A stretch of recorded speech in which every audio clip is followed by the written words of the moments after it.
Hello friends, welcome to my YouTube channel. तो अभी जो हमारा सुपरिटेंडेंट वाला सीबीएसई का एग्जाम हुआ था, 20 अप्रैल को हुआ था ये एग्जाम। ठीक है, तो इसके एग्जाम के आंसर की कुछ टाइम बाद आ जाएगी। तो ये वाली जो वीडियो है, इस वीडियो में आज हम इसका डिटेल सिलेबस, जो रिटन एग्जाम जो क्लियर करेंगे बच्चे, उनका जो सिलेबस रहेगा। वैसे आपने बहुत सारी वीडियोस में देखा होगा यूट्यूब पे भी, और खुद भी सिलेबस एनालाइज करा होगा, लेकिन कुछ इंपॉर्टेंट चीजें जो आपके एग्जाम में बहुत ज्यादा हेल्पफुल रहेगी। और सिलेबस को समझना बहुत ज़्यादा ज़रूरी है, क्योंकि अगर आप सिलेबस को समझ लेते हैं तो आपको कोई भी एग्ज़ाम क्रैक करना बहुत ज़्यादा ईज़ी हो जाता है। तो देखिए, इसका इसका जो ऑब्जेक्टिव जो पेपर होगा, टियर 2 जो है, इसमें ऑब्जेक्टिव और एंड डिस्क्रिप्टिव यानी रिटन एग्ज़ाम दोनों हैं। ऑब्जेक्टिव आपके 50 क्वेश्चन होंगे, डिस्क्रिप्टिव वाले जो लिखने के होते हैं, रिटन होते हैं, वो 50 क्वेश्चन होंगे। 3-3 मार्क्स के ही दोनों आपके क्वेश्चन्स रहने वाले हैं। तो यहाँ पर इसका जो सिलेबस है वो कुछ पार्ट्स में डिवाइड किया हुआ है। तो आपको ये समझना होगा कि 3 घंटे में आपको पूरा रिटन जितने क्वेश्चंस हैं और जितने ऑब्जेक्टिव क्वेश्चंस हैं, उनको तीनों को आपको बताना है। ठीक है, तो यहाँ पर कुछ चीजें हमें बहुत अच्छे से समझनी होगी, ताकि हम अपने जो एग्जाम है उसको अच्छे से क्रैक कर पाए। तो देखिए, हमारा जो करंट अफेयर्स है, करंट अफेयर्स का जो ये टॉपिक है, इसमें है national and international issues and events. ठीक है, तो आप स्पोर्ट्स है, अवार्ड्स है, पर्सन इन रीसेंट न्यूज है, latest development in science and technology, committees report, task force and UNA international agency, roles of world, IMF and WTO, trade blocks, these EFTA, and NAFTA, ASEAN, India in a global scenario। तो जो ये topics हैं आप देखोगे, तो ये topics आप या तो प्रतियोगिता दर्पण से कर लीजिए, और या फिर क्योंकि प्रतियोगिता दर्पण पे आपको जो है हिंदी मीडियम स्टूडेंट्स के लिए, इंग्लिश मीडियम स्टूडेंट्स के लिए भी, क्योंकि प्रतियोगिता दर्पण में आप देखोगे कि ना, उसमें ना चीजों को एनालाइसिस करके लिखा जाता है ना। तो आपका करंट भी वहां से हो जाएगा, और प्रतियोगिता दर्पण से आपके अगर जो डिस्क्रिप्टिव वाले क्वेश्चंस आते हैं, जैसे इसमें पूछ लिया जाएगा कि जो रोल है ना। अब यहाँ पर हमें देखना है कि डिस्क्रिप्टिव में कैसे क्वेश्चंस आ सकते हैं इस वाले पॉइंट से। तो यहाँ पर सबसे ज्यादा इंपॉर्टेंट हो जाता है रोल ऑफ वर्ल्ड बैंक। ठीक है, कि ऐसा पूछ लिया जाएगा कि रोल क्या है वर्ल्ड बैंक का, किसी भी देश को ग्रोथ कराने के लिए वर्ल्ड बैंक का क्या रोल है, यहाँ इनकी क्या रूल्स हैं, क्या रेगुलेशन है, क्या इम्पैक्ट पड़ सकता है। इस तरीके से जो ट्रेड्स है, व्यापार है, उससे आपके क्वेश्चंस पूछे जा सकते हैं कि दो देशों के बीच में जो अगर ट्रेड हो रहा है तो किस तरीके का ट्रेड हो सकता है, कौन सी लिमिटेशंस हो सकती है, यहाँ से इस तरीके के क्वेश्चन है। और लेटेस्ट डेवलपमेंट से भी क्वेश्चन रिटर्न में आ सकता है कि latest development in science and technology, like ऐसे क्वेश्चन पूछे जा सकते हैं इस वाले एरिया से। जैसे अगर इसमें आपको कि एक देश को आगे ग्रोथ कराने के लिए जो हमारे लेटेस्ट टेक्निक्स हैं, वो किस तरीके से किसी देश को आगे बढ़ाने में मदद कर सकती है। तो इसका आपको रोल बता सकते हो या इम्पैक्ट बता सकते हो कि अगर कोई कंट्री किसी देश को, मतलब कोई कंट्री अगर कोई टेक्नोलॉजी यूज नहीं करता, लेटेस्ट टेक्नोलॉजी को अडॉप्ट नहीं कर पाता, तो वो कितना पीछे रह जाता है, तो कितना रोल है हमारी इसमें। ये चीजें आप यहाँ से, दो इंपॉर्टेंट चीजें हैं, ये पूछा जा सकता है। और इंडिया इंडिया का सिनेरियो पूछा जा सकता है आपको प्रतियोगिता दर्पण में। ये चीजें मिल जाएंगी न्यूज़पेपर में, न्यूज़पेपर्स में बहुत बड़ा रोल प्ले करेगा, क्योंकि यहाँ पर न्यूज़पेपर में ही डेली आपका आता है इंडिया इन ग्लोबल सिनेरियो, कि इंडिया जो है वो ग्लोबल के जो सिनेरियो है, वहां पर कौन सी कंट्री में किस तरीके से फॉल कर रहा है, कौन सा ग्रोथ है उसका, कौन सा रैंक है। इस तरीके के क्वेश्चन यहाँ पे पूछे जा सकते हैं। इसमें 10 क्वेश्चन आपके ऑब्जेक्टिव आएंगे, और 4 क्वेश्चन आपके 5-5 मार्क्स की हमारे रिटर्न में रहेंगे। तो ये वाला आई होप क्लियर होगा। प्रतियोगिता दर्पण या स्पीडी में आप करंट अफेयर ऑब्जेक्टिव पढ़ सकते हो, और रिटर्न में आप न्यूज़पेपर और प्रतियोगिता दर्पण का जो पैराग्राफ की तरीके से जो आर्टिकल्स आते हैं, उसमें वो आपको बहुत हेल्प करेगा इसमें। इसके बाद है इंडियन हिस्ट्री एंड कल्चर। देखो, इंडियन हिस्ट्री एंड कल्चर्स में आप एनसीईआरटी उठा सकते हो, क्योंकि एनसीईआरटी से बढ़कर तो देखो यूपीएससी का पेपर भी नहीं होता। तो इसमें बहुत सारे आपको फीचर मिलेंगे, मतलब जो इनका टॉपिक है, ये मैंने बहुत अच्छे से देखा। तो इसमें आपका इंडियन हिस्ट्री जो है ना, अगर आप 9-10 तक पढ़ सकते, 9-10 नहीं, 8 तक की हिस्ट्री आप अच्छे से पढ़ोगे तो आपको समझ आएगा एंशिएंट मिडिवल मतलब कौन-कौन से, जैसे देखो एंशिएंट एंड मिडिवल पीरियड को पूरा दिया है ना? और इसके मेजर दिए गए हैं, कहाँ-कहाँ पे थे, इंडियन आर्ट दिया गया है, कल्चर दिया गया है और यहाँ पर आप देखो कि architecture from ancient to modern times, तो कि आर्किटेक्चर कैसे बदला, वो आपको 7th क्लास के एनसीईआरटी में बहुत अच्छे से आपको दिया होगा। Major dynasties and administration system, कैसे मेजर डायनास्टीज आई, उनका कैसे उन्होंने काम किया और क्या-क्या सोशल इकोनॉमिक कंडीशंस थी उस टाइम पे, ये आपको 7th क्लास के सेकंड या थर्ड चैप्टर में बहुत अच्छे से दे रखा है और जैसे-जैसे आप आगे बढ़ोगे तो आपको ये सोशल कंडीशन, इकोनॉमिक्स कंडीशंस ये आपको समझ आने लगेंगी। इसके बाद है the freedom struggle in stage of Indian important contributions forms different parts of the country, तो किस तरीके से फ्रीडम के लिए स्ट्रगल हो रहे थे, ये आपको 8th क्लास की उसमें आपका आ जाएगा मॉडर्न इंडिया में। ठीक है, modern India history about the middle and event, ये आपका जो है 6th से आपका पूरा 8th तक की हिस्ट्री आपको बहुत अच्छे से दे रखी है। अगर आपको ज्यादा ही थोड़ा सा इसमें कुछ और ऐड करना है तो आप 11th और 12th क्लास की हिस्ट्री आप इसमें उठा सकते हो, क्योंकि 12th क्लास की हिस्ट्री में भी बहुत अच्छे से टॉपिक्स को समझाया हुआ है। ठीक है, तो यहाँ पर ये देख सकते हो। इसके बाद है आप इंडियन इकोनॉमिक्स जो हमारा टॉपिक है, तो इसमें देखो बेसिक कॉन्सेप्ट आपका हमारा जो इकोनॉमिक्स स्टार्ट होता है एनसीईआरटी में अगर देखा जाए तो आपको 9th क्लास में स्टार्ट होगा, 10th में थोड़ा सा है, उसके बाद नहीं तो आप मेजर मेजर देखोगे 11th-12th में है, तो ठीक है। Basic concept of economics, budget का है, बजट आपको मिल जाएगा, public banking, public finance, national income, stock, ये सारी जो मार्केट है और ये मॉनेटरी पॉलिसीज, ये आपको सारा 12th क्लास की एनसीईआरटी बुक्स में मिल जाएगा, बहुत अच्छे से मिल जाएगा। Inflation concept, impact and control, की किसी भी देश को देखो ये टॉपिक बहुत अच्छा है और यहाँ से क्वेश्चन बनने के बहुत ज्यादा चांसेस हैं।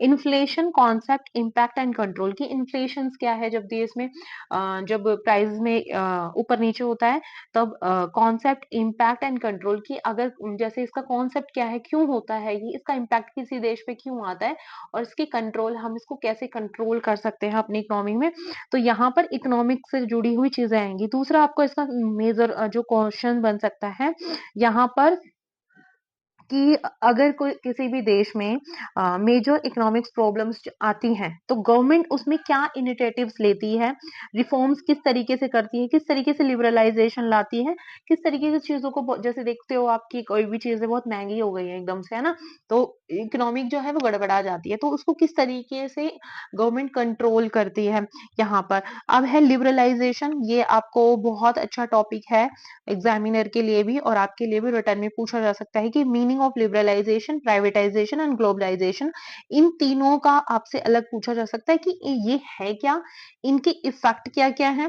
देखो लिबरलाइजेशन होता है कि लिबरल कर देते हैं, क्योंकि जैसे कुछ भी कोई कोई हमारी इंडिया में क्या है, लिबरल कर दिया है कुछ कंपनीज को कि आए और अपना जो है ट्रेड करें या फिर अपने यहाँ पर इकोनॉमिक स्टैब्लिश करें। प्राइवेटाइजेशन जैसे कि भाई खुद से ही जो सेल्फ एम्प्लॉयमेंट स्टार्ट करते हैं। ग्लोबलाइजेशन जो ग्लोब के तौर पर जो भी चीजें होती हैं, इनका इफेक्ट क्या पड़ता है एक इकोनॉमिक पे, पॉलिटी एंड सोशल स्ट्रक्चर पे, क्योंकि देखो हर चीज का अपना एक कॉज एंड वो होता है। तो यहाँ पर हमारा लिबरलाइजेशन, प्राइवेटाइजेशन एंड ग्लोबलाइजेशन, इन तीनों से ही हमारी इकोनॉमिक्स में कोई ना कोई जो है इम्पैक्ट पड़ता है, तो ये बहुत इंपॉर्टेंट है। यहाँ से एक यहाँ पर आप जो देखोगे मॉनेटरी पॉलिसीज जो है यहाँ पर, तो इसका आप 11th में आपको इंडियन इकोनॉमिक्स मिलेगी, इंडियन इकोनॉमिक्स, और 12th क्लास में आपको माइक्रो और मैक्रो दोनों इकोनॉमिक्स मिलेंगी। तो इसमें से आप अपना कॉन्सेप्ट क्लियर कर सकते हो कुछ कुछ टॉपिक्स में, कि ये जो टॉपिक वाइज आप देखोगे, ऐसा नहीं है कि सब कुछ ही देखने लग जाए, क्योंकि बहुत बड़ी बुक है और बहुत सारे टॉपिक्स है। उसके बाद अब यहाँ पर आता है इंडियन ज्योग्राफी, तो यहाँ पर फिर मैं कहूंगी आप एनसीईआरटी को ही प्रेफरेंस दीजिए। इसमें आपके फिजिकल फीचर, यहाँ पर आप अपनी जो एनसीईआरटी है, क्योंकि एनसीईआरटी से आपका बेस बनेगा, लिखने का तरीका है ना, आपको कुछ जब आप लिखोगे तो आपको कॉन्सेप्ट याद होने, कॉन्सेप्ट समझ में आना बहुत जरूरी है। तो यहाँ पर फिजिकल फीचर आप देखोगे, फिजिकल फीचर्स क्या है इंडिया का, ठीक है, मेजर जो हमारे डाइवर्शंस है वो कैसे हैं, नेचर रिसोर्सेज क्या है, वाटर फॉरेस्ट ये क्या है, यहाँ से क्वेश्चन हो सकता है। क्लाइमेट्स में क्या क्या आएगा, monsoon, seasonal conditions, distributions, rainfall, ये इस तरीके के क्वेश्चंस हैं, आपको 9th क्लास और 10th क्लास की ज्योग्राफी में मिल जाएगा। और थोड़ा सा अगर आप आगे जाना चाहते हो तो ये आपको 11th एंड 12th क्लास में भी बहुत अच्छे से इकोनॉमिक्स ज्योग्राफी दी हुई है, लेकिन वो वर्ल्ड ज्योग्राफी भी है, तो आपको इंडियन ज्योग्राफी पढ़नी है। ठीक है, तो यहाँ पर सारा आपको यहाँ पर मेजर इंडस्ट्रीज आपसे पूछ ली जा सकती है, मेजर इंडस्ट्रीज कौन सी है इंडिया में और वो किस तरीके का डेवलपमेंट में हेल्प करती हैं। ठीक है, उसके बाद है ट्रांसपोर्टेशन, यहाँ पर भी आपको ये 9th क्लास या 10th क्लास में टॉपिक है, बहुत अच्छे से मैंने देखा है। प्रॉब्लम एनवायरमेंटल जो प्रॉब्लम्स होती हैं उसको यहाँ पर है ना हर तरीके की, जैसे आप देखो ज्योग्राफी में जैसे ओजोन का जो लेयर है वो हो जाता है, तो यहाँ पर इसको बताना है आपको। ठीक है, तो ये सारी चीजें देखनी है। पॉपुलेशन ग्रोथ, डिस्ट्रीब्यूशन, डायनेस्टीज, तो पॉपुलेशन ग्रोथ के ऊपर भी एक रिटर्न में आपका क्वेश्चन देखने को मिल सकता है।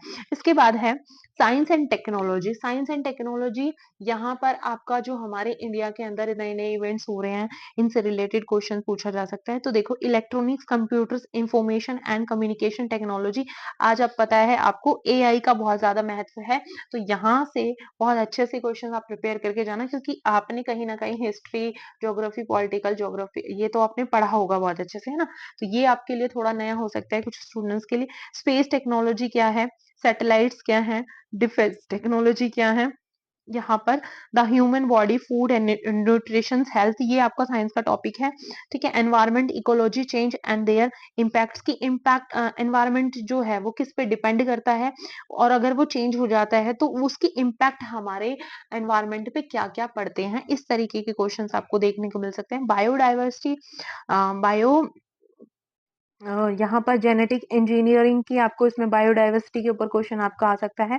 कैरेक्टर्स, फीचर्स ऑफ लाइफ की, एक जीवन के, अच्छे जीवन के क्या क्या फीचर्स हो सकते हैं, इस पर भी आपको देखो हर आप सिलेबस में देखोगे तो आपको 4-5 पॉइंट ऐसे मिलेंगे जिसपे सीधे सीधे क्वेश्चन बनने हैं, तो आप थोड़ा ध्यान से जब पढ़ोगे तो आपको कॉन्सेप्ट क्लियर हो जाएंगे, तो फिर उसके बाद चाहे किसी भी तरीके का क्वेश्चन आ जाए आप उसको कर सकते हो। उसके बाद है एक और हमारा जो टॉपिक है ये है पब्लिक एडमिनिस्ट्रेशन एंड मैनेजमेंट, ये थोड़ा इंपॉर्टेंट हो जाएगा। पब्लिक एडमिनिस्ट्रेशन एंड, ये आपका पॉलिटी का टॉपिक्स हैं, तो पॉलिटी में आपको देखना पड़ेगा कि आप जैसे एडमिनिस्ट्रेशन क्या होता है, एडमिनिस्ट्रेशन मतलब किसी चीज को एडमिन करना, इसलिए इस जो कॉन्सेप्ट है इसको लाने के पीछे एक ही रीजन है, क्योंकि यहाँ पर आपका जो सुपरिटेंडेंट पोस्ट है ना, तो वो क्या करेगी, एडमिनिस्ट्रेशन का डिपार्टमेंट भी देख सकती है, सुपरविजन भी कर सकती है, इसीलिए यहाँ पर आपको ये पढ़ना बहुत जरूरी है। और यहाँ से आपके जो है वो 8 क्वेश्चन आएंगे ऑब्जेक्टिव 24 मार्क्स के, एंड जो 20 मार्क्स का आपका रिटर्न होगा। ठीक है, तो एडमिनिस्ट्रेशन क्या है, मैनेजमेंट क्या है, इनका मीनिंग बताना आपको, किस तरीके का नेचर होता है, इनका रोल क्या है डेवलपमेंट में, सोसाइटीज में, थ्योरीज ऑफ पब्लिक है। देखो यहाँ पर आपको ना एडमिनिस्ट्रेशन में जो भी आप आंसर लिखोगे उसमें आपको स्कूल का ही ज्यादा लिखना है, सीबीएसई में स्कूल का। ठीक है, ऑफिस में लिखोगे मतलब सीबीएसई के डिपार्टमेंट में लिखोगे, और यहाँ पर स्कूल्स को रिलेट करोगे, क्योंकि हमारा जो पेपर है ये सीबीएसई से ही रिलेटेड है। ठीक है, तो ये ध्यान रखना है। इसके बाद आपको यहाँ पर कॉन्सेप्ट ऑफ पावर, पावर की क्या कॉन्सेप्ट है यहाँ पर, अथॉरिटी, रिस्पॉन्सिबिलिटीज, तो ये आपको देखना है। यहाँ पर प्रिंसिपल्स ऑफ ऑर्गेनाइजेशन, एक एक ऑर्गेनाइजेशन जैसे पब्लिक, ये प्राइवेट ऑर्गेनाइजेशन हो गई, गवर्नमेंट ऑर्गेनाइजेशन है, सीबीएसई जो हमारी ऑर्गेनाइजेशन है स्कूल की, तो इसमें इसके प्रिंसिपल क्या है, सिद्धांत क्या क्या हो सकते हैं, आप सोचो, एक अच्छी चीज लेकर आओ, न्यू चीजें आपको इसमें ऐड करनी होगी। ठीक है, hierarchy, span of control and unit of command, तो इनका रोल क्या है, यहाँ पर आप देखोगे कि यूनिटी ऑफ कमांड, एक यूनिटी होती है ना, टीचर्स वगैरह सब मिलकर काम करते हैं। फंक्शन ऑफ मैनेजमेंट, एक मैनेजमेंट के फंक्शंस क्या होते हैं, कॉपरेट गवर्नेंस क्या है, सोशल रिस्पॉन्सिबिलिटीज क्या है, तो इस तरीके से आपको इसमें से बहुत सारे आपके यहाँ पर रिटर्न के क्वेश्चन बनते हैं। न्यू डायमेंशन, इसमें से ना आपको जो आपके जो ऑब्जेक्टिव क्वेश्चन होंगे ना वो बड़े अंडरस्टैंडिंग वाले क्वेश्चन होंगे, जैसे जो पहले वाले होंगे तो वो हो सकते हैं आपको फीचर या फिर थोड़ा रोट लर्निंग पर काम कर रहे हो, लेकिन ये अंडरस्टैंडिंग बेस पर होंगे, तो थोड़ा सा दिमाग से इसमें काम करना होगा। New dimensions of public management, तो न्यू डायमेंशंस क्या है, एक पब्लिक को मैनेजमेंट मतलब जो हमारा ऑफिस है उसको मैनेज करने के लिए न्यू डायमेंशंस क्या क्या आए हैं और क्या क्या हो सकते हैं, इसमें क्वेश्चंस पूछे जा सकते हैं। यहाँ पर management to of change, attitude of fundamentals, values of civil service, integrity, impartiality, non dedication to public service. तो यहाँ पर ये थोड़ा-सा टॉपिक जो है आपका फंडामेंटल वैल्यू से है कि एक जो व्यक्ति है या फिर सुपरिटेंडेंट है, तो उसके अंदर कौन-कौन सी सिविल सर्विस के लिए क्या-क्या उसके अंदर वैल्यूज़ होनी चाहिए, ठीक है? Non participation and dedication to public service की अगर कई बार हमारे पास कोई काम नहीं होता लेकिन फिर भी हमें अपनी जो है वो सर्विस पूरी 101% देनी होती है, तो वही है। Legislative judiciary control over administration various methods and techniques and legislate. तो यहाँ पर जुडिशरी का रोल आपको यहाँ पर देखने को मिलेगा इस क्वेश्चन में, ठीक है? लेजिस्लेटिव एंड जुडिशरी कंट्रोल, तो ये आपका ऐसे होगा। फिर यहाँ पर एक एडमिनिस्ट्रेशन जो सुप्रीडेंट है, तो उसके क्या-क्या एथिक्स हो सकते हैं, वो किस तरीके से मोटिवेशन दे सकता है और किस तरीके से मोरल अपनी वैल्यूज को रख सकता है सबके सामने, या फिर किस तरीके से वो अपनी वैल्यू ओरिएंटेड पर्सन हो सकता है। तो ये आई होप कि एडमिनिस्ट्रेशन वाला टॉपिक बहुत इजी है, जितना ये लग रहा है इतना हार्ड नहीं है। तो इसमें अंडरस्टैंडिंग बेस पर ही आपके सारे क्वेश्चन होंगे। अब यहाँ पर है ये आपका आएगा polity and governance. Polity and governance आपको सारे आर्टिकल्स अच्छे से थोड़ा सा पता होना चाहिए कि क्या क्या कौन कौन से एक्ट कैसे आए हैं। जैसे देखो, डेवलपमेंट ऑफ इंडियन कॉन्स्टिट्यूशन की किस तरीके से शुरुआत हुई है 1919 एक्ट से, एंड 1935 एक्ट किस तरीके से जो हमारा ये है किस तरीके से स्टार्ट हुआ। Constituent assembly, nature of Indian constitution कैसा है, preamble, fundamental rights, directive principle में आपको इसमें आपको पूरा हमारा पॉलिटी के आर्टिकल्स पता होने चाहिए, किस किस कौन किसको अपॉइंट करता है, क्यों किसकी क्या ड्यूटीज होती हैं। इस तरीके के क्वेश्चन आपको इसमें देखने को मिलेंगे। Union and state executive, union and state legislative judiciary, तो यहाँ पर इसका एक क्वेश्चन बन सकता है। फंडामेंटल राइट से भी क्वेश्चन बन सकता है। तो ये है आपका। और इसके अलावा जो है ये हो गया है। और यहाँ पर फिर एक क्वेश्चन एक ये बचा है इसका, parliament, president, parliament, supreme court, elections commission, ये आपको पूरा पॉलिटी का पार्ट है। इसमें आप देखोगे ह्यूमन राइट कमीशन, ठीक है? तो यहाँ पर एक है लोकल सेल्फ गवर्नमेंट, आपको पता है पंचायती राज होती है और कुछ कुछ जगह पर नगर निगम वाला जो सिस्टम है वो, ठीक है? तो यहाँ पर इतना आपका आएगा हमारा पब्लिक पॉलिटी से और पब्लिक एडमिनिस्ट्रेशन। तो आई होप कि ये जो सिलेबस है वो तो क्लियर हो गया होगा। इसके बाद जो आपके लैंग्वेज को भी इन्होंने प्रायोरिटीज दी है। क्या लैंग्वेज से आपका एक पैसेज आएगा और कुछ वैसे क्वेश्चन हो सकते हैं, जैसे पैसेज में आप कुछ रिटर्न में भी दे सकते हैं। वो 2 क्वेश्चन इन्होंने लिखे हैं, 5 मार्क्स के, 10 मार्क्स के होंगे, ठीक है? तो अपना टोटल कितना होगा? टोटल होगा हमारा 300 मार्क्स का पेपर होगा, 300 मार्क्स का पेपर होगा। इसमें से ऑब्जेक्टिव क्वेश्चन आपके 50 होंगे। कितने के? एक क्वेश्चन कितने मार्क्स का हो? 1 क्वेश्चन 3 मार्क्स का होगा। तो 150 के ऑब्जेक्टिव क्वेश्चन होंगे। ऑब्जेक्टिव भी उतना ही इंपॉर्टेंट है जितना आपका रिटन। तो दोनों ही चीजों को बहुत ध्यान से लेकर चलना है। रिटन एग्जाम जो है आपका, इसमें 30 क्वेश्चन होंगे आपके। कितने मार्क्स के? 150, क्योंकि एक क्वेश्चन कितने मार्क्स का है? 5 मार्क्स का होगा। तो आपके इसको 30 क्वेश्चन होंगे और आपके पास 3 ही घंटे होंगे। तो इस तरीके से मैनेज करना है कि आप 30 क्वेश्चंस लिख सको। तो धीरे-धीरे एक-एक पार्ट को आप डिवाइड करिए। और सबसे ज़्यादा जो मैं आपको थोड़ा-सा अगर सिलेबस को कवर करने की बात बताऊँगी, तो सबसे पहले आप जो है इंडियन जो है हमारा, जो हम सबसे ज़्यादा जल्दी से पढ़ सकते हैं, वो है आपकी एनसीईआरटी। अच्छे से जल्दी से पढ़ो और उसके क्वेश्चंस करो। हर टॉपिक्स में के एक-एक क्वेश्चन खुद बनाओ और खुद लिखने की कोशिश करो। आई होप कि ये वीडियो आपके लिए बहुत अच्छी रही होगी और बहुत यूज़फुल भी रही होगी। जिस हिसाब से आपका जो टियर 1 हुआ था, उसमें बहुत कम स्टूडेंट्स ही जा पाए थे, ठीक है? तो बहुत कम स्टूडेंट जाने की वजह से आपका जो इसकी कट ऑफ है ना, वो बहुत ज़्यादा हाई नहीं जाएगी जितना मुझे लग रहा है।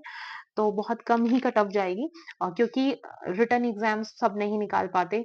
और बहुत अच्छा जो आपके जो वैल्यूज है ना, उसमें क्वेश्चन में आपको ऐड करने हैं। और मैं नेक्स्ट वीडियो में आपको बताऊंगी किस तरीके से आपको आंसर राइटिंग और रिटन टेस्ट अटेम्प्ट करने हैं। तो अगर मैंने कुछ छोड़ दिया हो तो आप कमेंट में बता सकते हो।